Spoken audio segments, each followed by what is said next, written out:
タイで日本食ブームに陰りが見え始めています。ジェトロの調査によると、タイの日本食レストランは2007年の調査開始以来初めて減少に転じました。2025年の店舗数は5781店舗で、前年の5916店舗から135店舗の減少となっています。かつては日本風の看板を掲げるだけで客が入った時代もありました。しかし現在ではタイ人の舌は肥え、日本食への知識と経験も深まり、さらにタイ資本による日本食の現地化が急速に進んでいます。その結果、いわゆるなんちゃって日本食店は受け入れられなくなりました。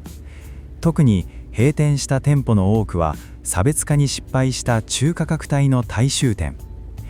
タイ市場は今、安い店と高級店が生き残る二極化の時代へと変化しています。今回は今タイで起きている日本食を取り巻く環境の変化について解説しますので、ぜひ最後までご覧ください。日本食店の減少はバンコクに限った話ではありません。地域別ではバンコクが前年比 2.4% 減、ナコンパトム、ノンタブリ、パトゥムターニー、サムットプラーカーン、サムットサーコーンといったバンコク近郊圏が 3.1% 減、その他の地方も 1.9% 減と全ての地域で減少しています。これは中間層が暮らす郊外のベッドタウンにおいて日本食の飽和と脱落が加速していることを示しています。業種別に見ると最も多いのは富士レストランや全レストランに代表される総合和食で1398店舗、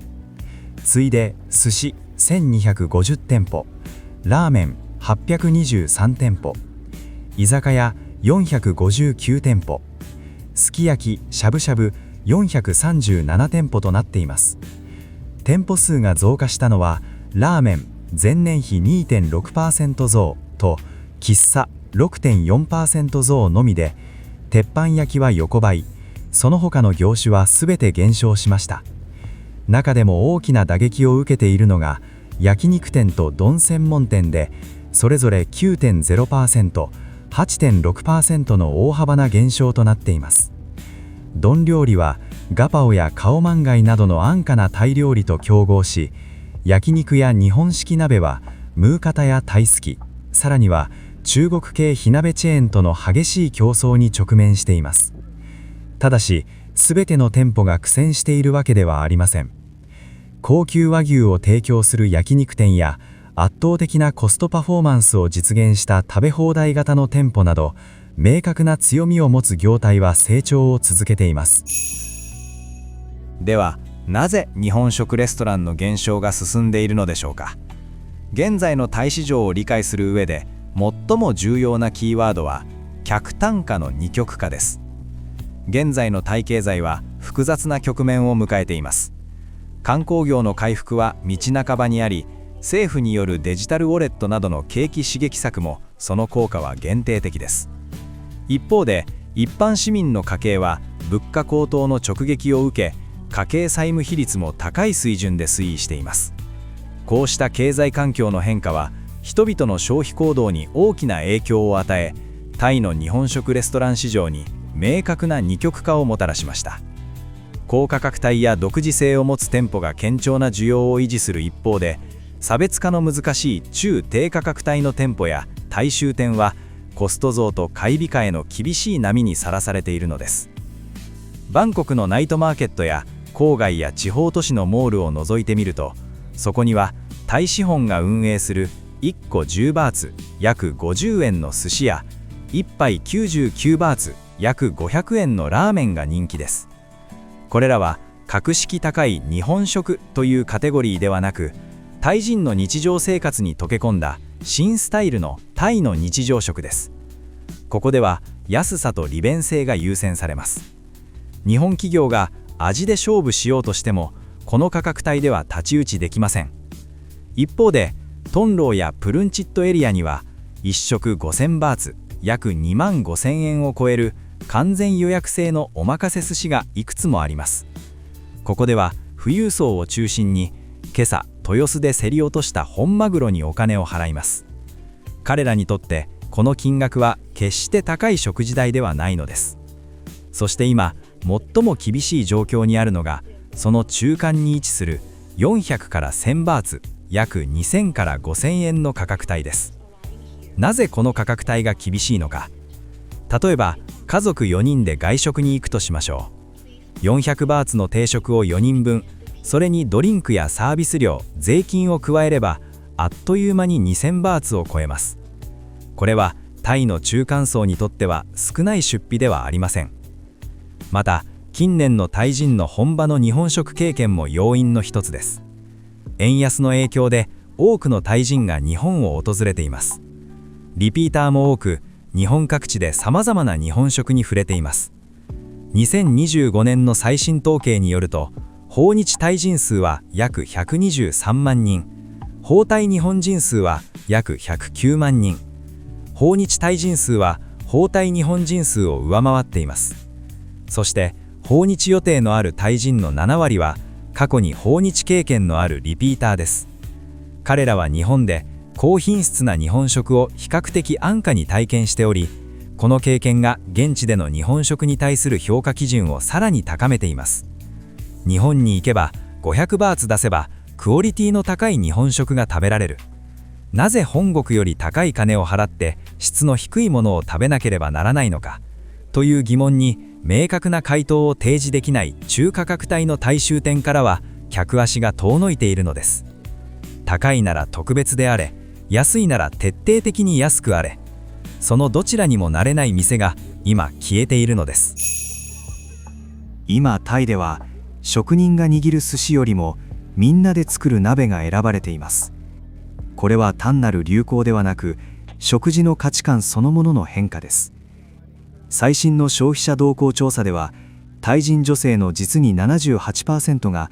最も満足度の高い外食としてプレミアムな鍋ビュッフェを挙げています。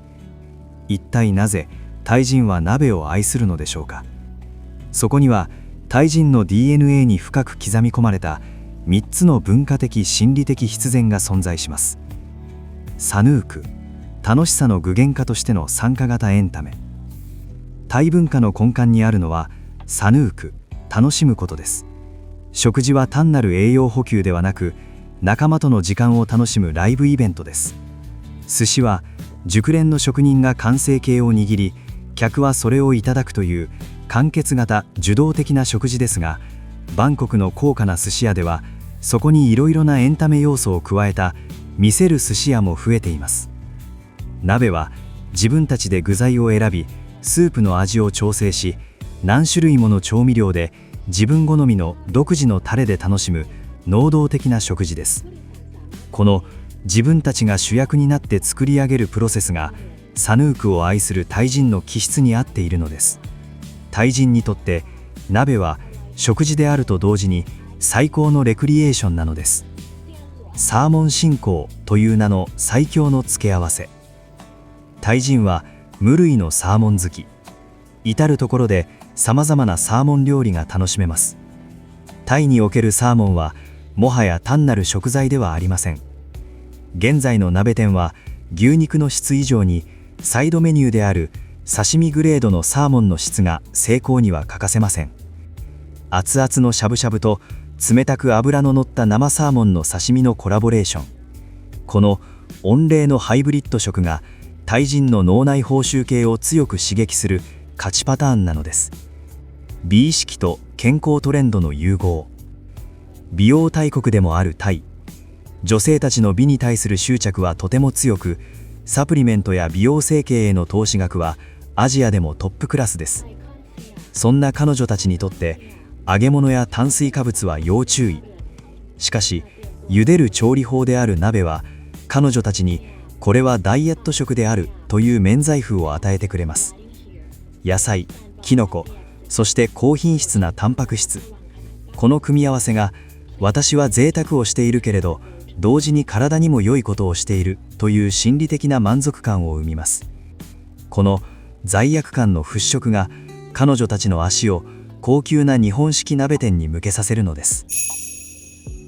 しかしこの鍋人気が日本食人気につながっているわけでもありません。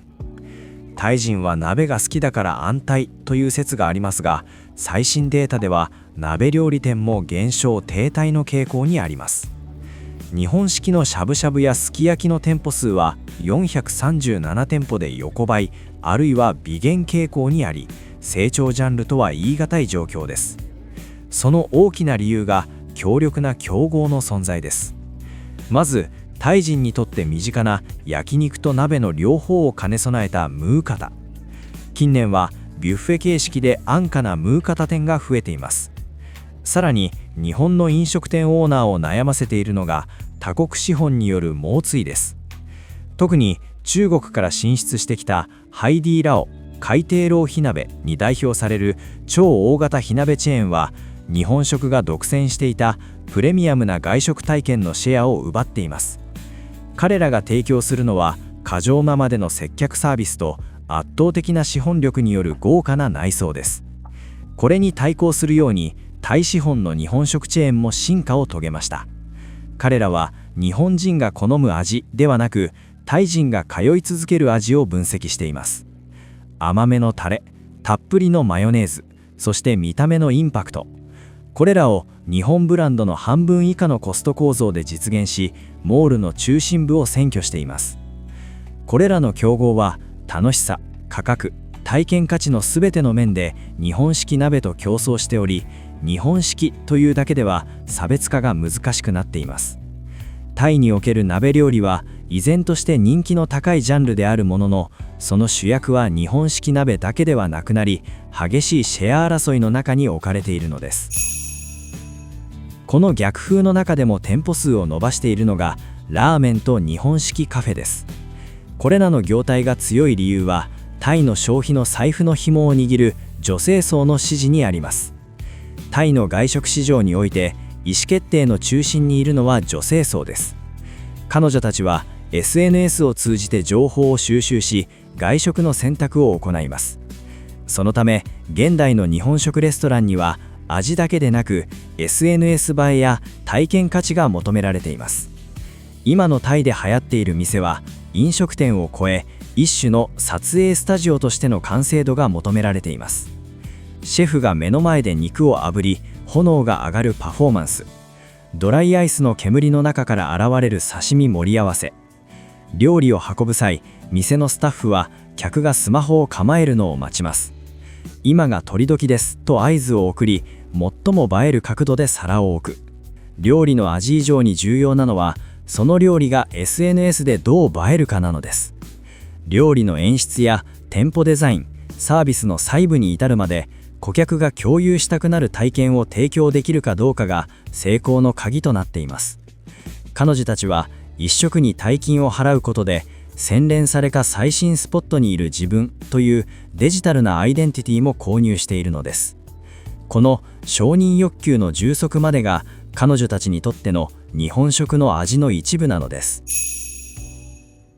タイの外食市場では、徹底的に安さを追求した店舗と特別な体験を提供する高級店という二極化が進み、中価格帯は消費者にとって最も選ばれにくいポジションとなりつつあります。物価上昇や家計債務の影響により、中間層は支出に対してより慎重になり、店には価格に見合った明確な価値を求めますが、多くの中価格帯の店舗はこの納得感を十分に提供できず、結果として淘汰の対象となっています。5781店舗という数字の減少は、決して日本食人気の衰退を意味するものではありません。むしろ、タイ市場が日本食を借り物の文化から自国の文化として昇華させ、より厳しい基準で選び取るようになった成熟の証です。市場が成熟し、消費者に選ばれる店舗だけが生き残る選別の時代に突入したことを示しているのです。訪日経験を持つタイ人が増加し、本場の味や価格を知ることで、現地の日本食に対する評価基準が一段と厳しくなりました。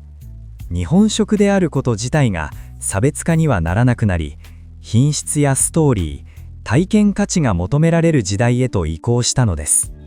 タイで生き残る日本食レストランに求められるのは、明確なコンセプトと差別化であり、単なる美味しさを超えた圧倒的な物語です。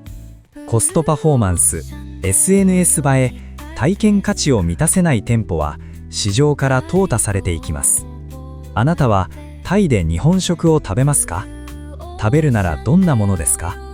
ぜひコメントにお書きください。また、この内容が参考になったという方は、今後の発信の励みになりますので、チャンネル登録、いいねをお願いいたします。最後までご視聴いただきありがとうございました。